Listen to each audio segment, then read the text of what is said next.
Alvin, thank you so much for participating. It's a pleasure to have you here today. So just to start, if you could tell us a little bit about yourself personally and then how you first got into agriculture. Great, good question. So weirdly, this is my first sort of rodeo into agriculture.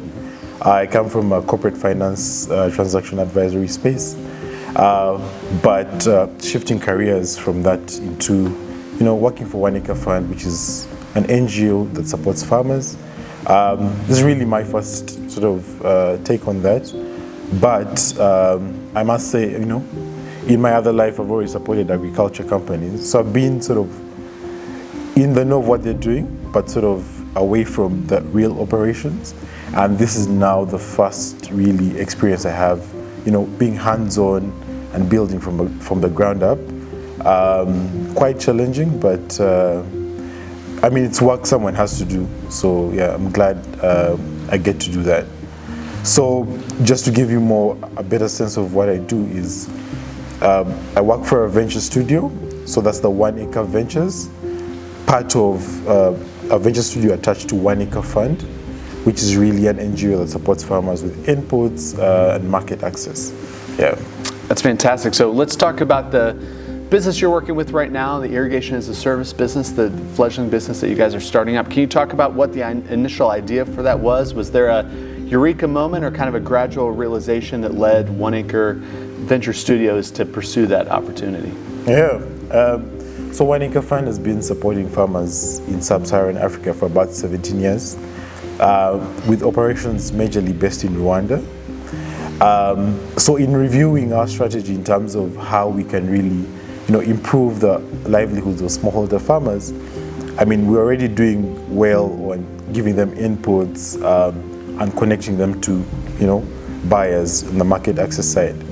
However, we realized that in addition to just giving inputs, there were some gaps in the value chain that, we as an NGO couldn't solve, but were still holding the farmers back from, realizing a great harvest and great profits at the end of the season. So what we decided to do is, why don't we innovate around, these gaps in the value chain? So we have the experience of 17 years. We know the farmers. We've built a great network. But now, in terms of how do we sustainably solve the gap, but also deliver impact to the smallholder farmer? One of the ideas that we, considered was an investment fund, first of all, that would deploy capital to, SMEs that are, aggregating produce, that are exporting, that are processing. However, we saw that there were some, inefficiencies in the already existing businesses. So we went a step further and said, why don't we start a venture studio, whereby, we have an idea that we've toyed with for a while. Why don't we validate that and create that into a business? That way, we are doing that sustainably in terms of it's a for-profit company, but still has its laser focused on supporting farmers. And so, one of the very first challenges that we've always struggled with was irrigation. Inputs are there, high quality inputs and seeds and fertilizer. We're buying the produce at the end of the season, but one of the big costs that goes unmentioned is irrigation. One would assume, being in the tropical area, that water is easily accessible and farmers can irrigate as much as they want. But what we found is that these farmers are spending quite a ton of money on diesel and petrol just to make sure they can irrigate their gardens. Secondly, they didn't have the capital to be able to purchase these pumps. So what was happening is a micro entrepreneur within the cooperative or the village was hiring out, his pump to the farmers. And so the farmers have to pay to rent the pump, have to pay for fuel, have to pay for an agent, to come and irrigate for them. And all those costs added up were about 30% of, the revenue that they would earn. So this was really a low-hanging fruit for us. And the idea that came to mind was, why don't we transition these farmers from sort of a dirty sort of energy source into a cleaner but cheaper energy source. And so we really started focusing on the high-value horticulture farmers. So farmers doing chili, doing cabbages, garlic, that kind of stuff. And that's where we really saw demand for the business, but also really a great need that needed to be solved. So that's how we've now started, innovating the business. It's maybe 1 year down the road from when we got the idea. And so, we're still figuring out the technical parts of it, because our solution is battery-powered irrigation systems for smallholder farmers. So last year we ran a pilot in Kayonza district, which is in the eastern part of the country, which is the more drier part of the country, and we got positive responses. The farmers want to use the solution. They say it's hassle-free, but now what we're trying to do is scale that pilot and really test what can we refine. How easy is it for the farmer to have the garden irrigated? Do we make money? That kind of stuff. Yeah. Sure. Yeah. So, kind of in the midst of these initial stages and steps where you guys are right now, what are the biggest hurdles that you've faced so far, and how have you been working to get past those? Yeah. One of the biggest has just been procurement. So it's been super hard sourcing, high quality, high efficiency pumps, for example, in Rwanda.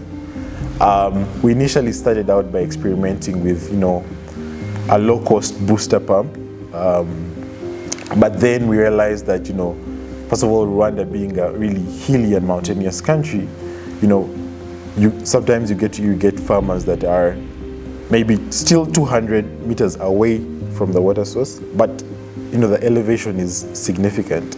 And so the pump really performs differently in that landscape. So we've had to, look around, go to the local markets, see what's available, and we've realized, the market usually has just the basic, traditional pumps. No one has a high power, efficiency pump.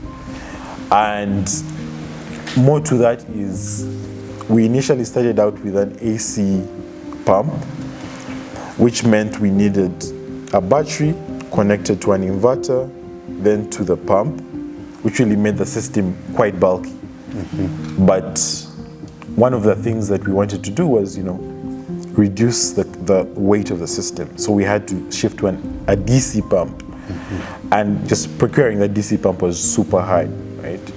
So what we've done around that is just work with, established distributors, to make sure we have the right quality of equipment, but also we are sure that when this equipment breaks down, we have a bit of service and repair that we can turn to. The other thing would be just how unique and diverse smallholders are. We're just discussing and saying smallholder farmers is not a customer segment. Your customer segment should be diesel farmers who are 200 meters from the water source, growing horticulture crops. So you need to really be specific about who your smallholder farmer as a customer is.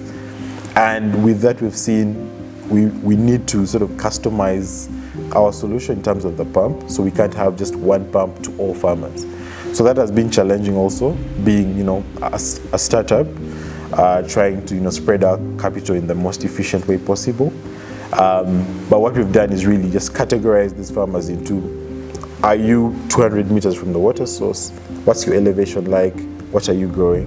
And then we can play around and say, this is the pump that will be suitable for you. Yeah, that's fantastic. So you've talked a little bit about how you ended up in Rwanda and how you guys chose the specific location for the initial rollout of the tech and the pilot. If I can ask, so where you are now and how far you've come, do you still feel like this is the best location for your business? And if not, what other or additional and or locations are you guys considering? Yeah, that's a good question. So as I said, right now we're really focused on the eastern part of the country that is drier and has more severe sort of droughts and dry seasons. We still believe, the solution is relevant, more so even for that particular geography we've chosen, because we do see quite a number of synergies.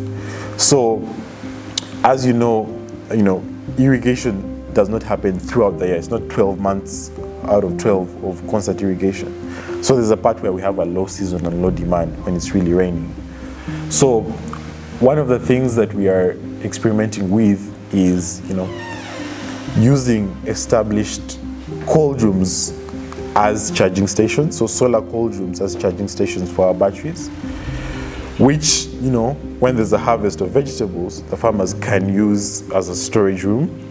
But then when it's time to grow, we can then use to charge our batteries.